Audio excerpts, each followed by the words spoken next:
Britain की महारानी Elizabeth द्वितीय का गुरुवार को स्कॉटलैंड के बालमोरल कैसल में निधन हो गया।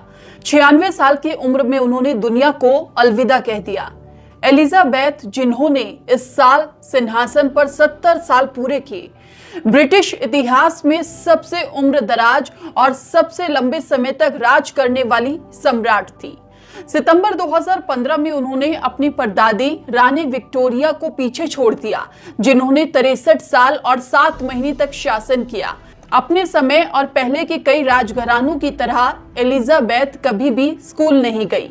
वो अपनी छोटी बहन मार्गरेट के साथ घर पर शिक्षित हुई। उन्हें पढ़ाने वालों में उनके पिता ईटन कॉलेज के एक वरिष्ठ शिक्षक के साथ कई फ्रांसीसी और बेल्जियम के शासनाध्यक्ष थे, जिन्होंने उन्हें फ्रेंच पढ़ाया था, और कैंटरबरी के आर्क बिशप, जिन्होंने उन्हें धर्म सिखाया था।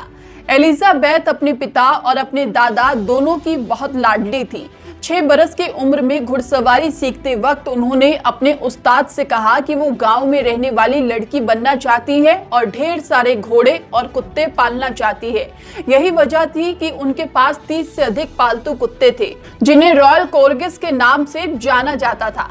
महारानी होने के कारण वो दुनिया के किसी भी हिस्से में बिना पासपोर्ट यात्रा कर सकती थी, क्योंकि ब्रिटेन में पासपोर्ट महारानी के नाम और फोटो के साथ जारी होता है। हालांकि शाही परिवार के हर सदस्य को यात्रा के लिए पासपोर्ट की जरूरत होती है। एलिजाबेथ के जाने के बाद उनके बेटे, जो अभी तक प्रिंस चार्ल्स थे, वो अब किंग बन गए हैं।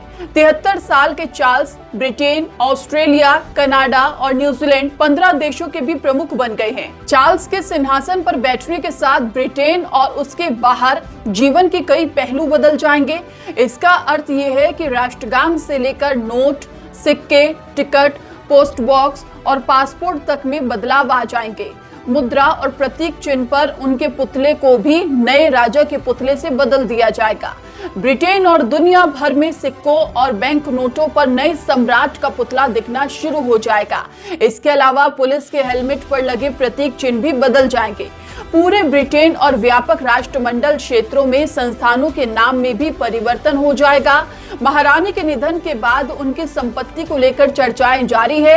अब उनके पास कितनी संपत्ति थी, निधन के बाद इसका हकदार कौन होगा, जैसे सवाल उठ रहे हैं। जानकारी के मुताबिक महारानी अपने पीछे $500 मिलियन की संपत्ति छोड़कर गई हैं। ये उन्होंने 70 साल गद्दी पर रहने के बाद हासिल की थी। ये संपत्ति महारानी के निधन के बाद गद्दी पर बैठे उनके बेटे चार्ल्स को मिल गई है। क्वीन एलिजाबेथ को उनकी जिम्मेदारी निभाने के मजबूत इरादों के लिए हमेशा याद किया जाएगा।